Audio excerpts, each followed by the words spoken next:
Happy Monday, and welcome back to the podcast. Well, Mondays are notoriously difficult for pastors. The Monday blues, as they're called, can set in after giving one's life and soul on Sunday. And if you're not a pastor, I would encourage you to pray for your pastor today. Pray for them every Monday. And all of this is compounded. All of these pressures compound for pastors who struggle with tensions inside of a local church leadership structure, which of course then breeds tension in a marriage and in a family. And it all leads to a question from an anonymous wife of a discouraged pastor. Pastor John, I really appreciate the Ask Pastor John podcast. It's one of my favorite things to listen to when I'm walking or doing the dishes or folding laundry, so thank you. I write to you as a discouraged pastor's wife. My husband and I have been in full-time youth ministry for 4 years now, and it breaks my heart to say it, but I feel almost fed up with ministry. My husband gets very frustrated and discouraged at times. I submit to his leading in our family and his call to ministry, but I am so discouraged.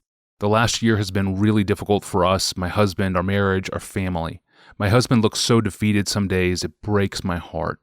We have received difficult criticism from church members, and I have a hard time not taking the criticism personally. Some of these people are our dear friends, and it's hard not to feel betrayed. Our church leadership remains fairly silent regarding the criticism, and neither offers support nor guidance in how my husband can improve. I know we are not perfect by any means, but without guidance, we don't know what the church wants from us. We feel alone. Can you offer any encouragement to us? My heart really goes out to this situation, this young couple, to pastors, especially younger pastors who are not in the lead pastor position, but serve in supportive roles like youth pastor, because their fruitfulness and their joy are often dependent on patterns of leadership set by those who oversee them, and so they're more vulnerable than others are. So I have a special tender spot of concern that they have good leadership, not those who just ignore issues. So what might be helpful is three things. One is a testimony. Let me give a little testimony of my own discouragement 6 years into the ministry.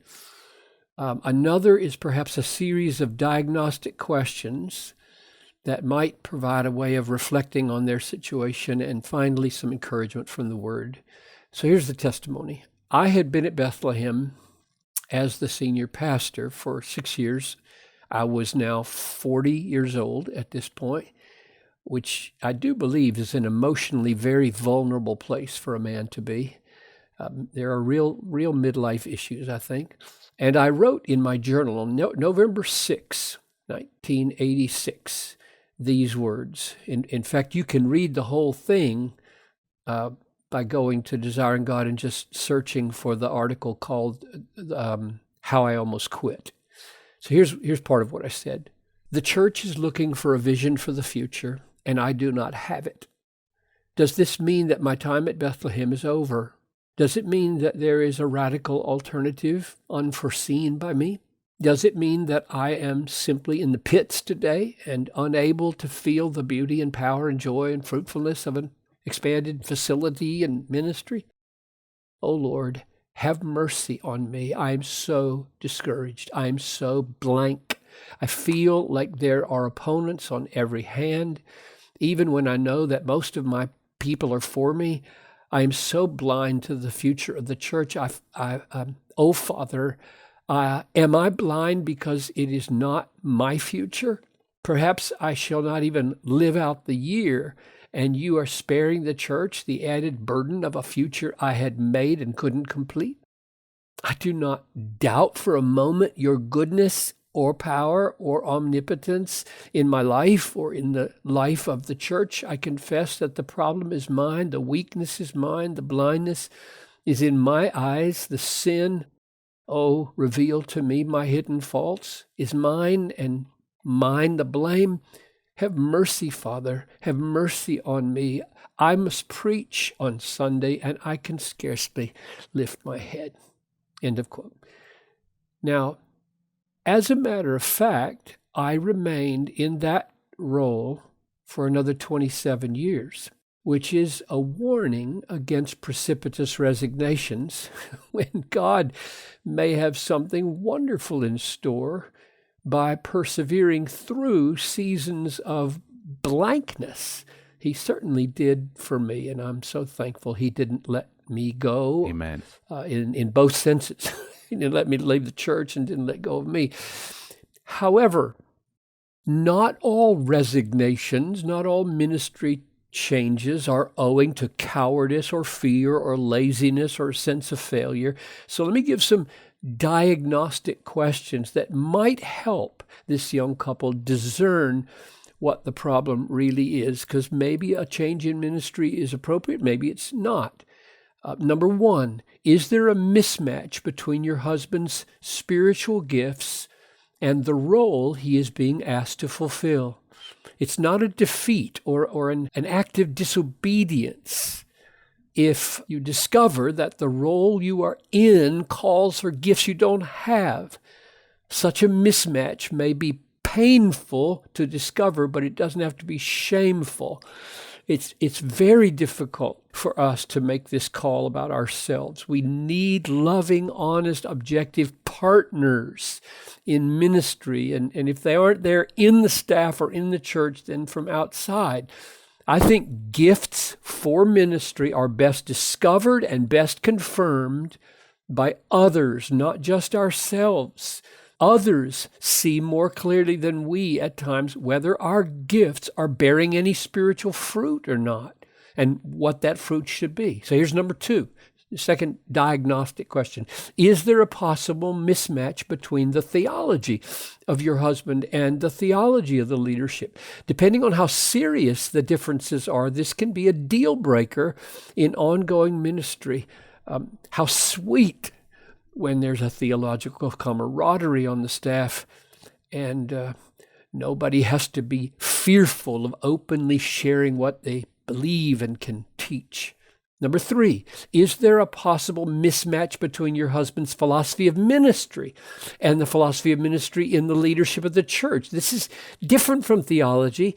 It basically refers to how you go about ministry. And in youth ministry, this is explosively controversial. Parents often have views about what they think should happen in youth ministry that certainly should not happen in youth ministry. But if a youth minister doesn't have the full support of the senior pastor or the rest of the staff, he's not going to probably survive the onslaught of these parents who don't like what he's doing with their kids. 4, is there a possible mismatch of personality or culture?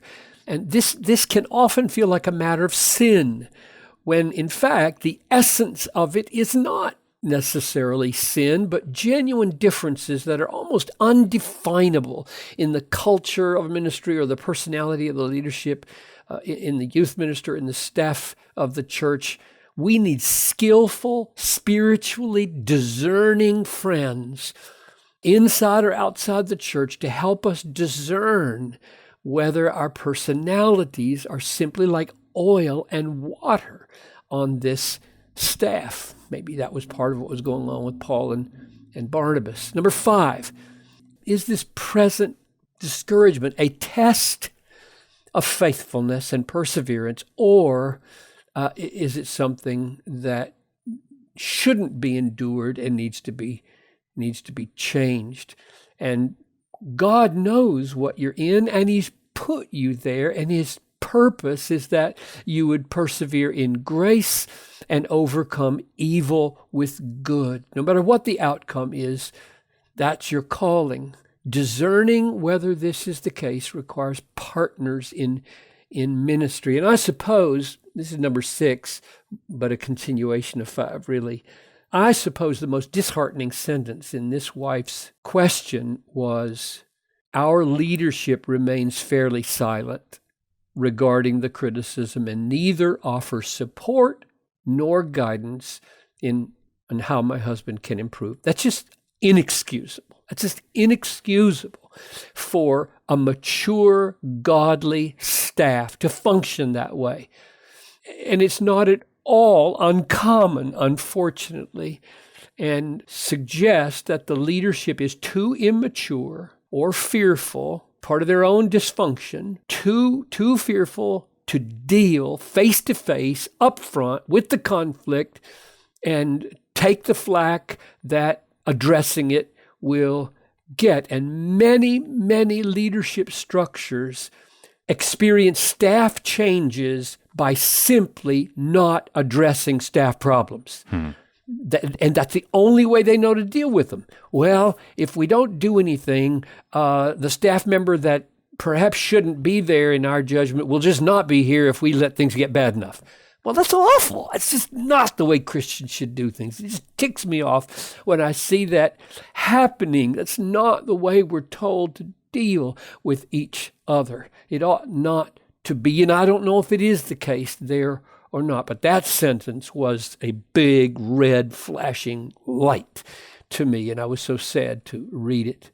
But let me end with some encouragement. Clearly, God is sovereign, and God is over this present moment and has you in this situation of sorrow and pressure and burden and discouragement. His purpose for you there is not your harm. It's not your harm. We know this because of Romans 8:28 and 8:32. We know that he has bought with his blood good for you in every circumstance. We know that his purpose is for you.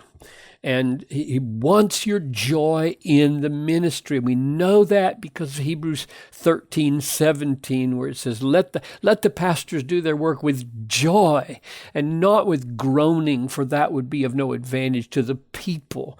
And we know that God's purpose is to bring you through this season stronger and happier. So let me close with these two Psalms. Listen with your heart. Let it sink in. Those who sow in tears, like in youth ministry, shall reap with shouts of joy. He who goes out weeping, bearing the seed for sowing, shall come home with shouts of joy, bringing his sheaves with him. That's Psalm 126, 5 and 6. And then this one from Psalm 30. Weeping may tarry for the night, but joy comes with the morning. Loads of leadership implications here. Thank you, Pastor John. And thank you for the question. A lot of the hardest questions come to us anonymously, and that's perfectly fine to send them in with a request that they remain anonymous. We will, of course, respect that. Thank you for your willingness to open up your life to the APJ community so that others in similar situations can be helped, or at least that's our prayer, that many of you would find help as you find in this community other people who are struggling with the same things you are. So please keep those questions coming in. Thank you for listening and making the podcast a part of your week. You can subscribe to our audio feeds and search our past episodes in our archive. You can reach us by email with a question of your own, even questions related to discouragements in the ministry. You can do all of that through our online home at desiringgod.org/AskPastorJohn. Well, Wednesday, we hear from a young woman who struggles with body image, and she wants to know what's wrong with immodesty in order to attract the attention of a future spouse. We'll look at the heart of modesty and the heart of immodesty next time. I'm your host, Tony Reinke. Thanks for listening to the Ask Pastor John podcast with longtime pastor and author John Piper. We'll see you then.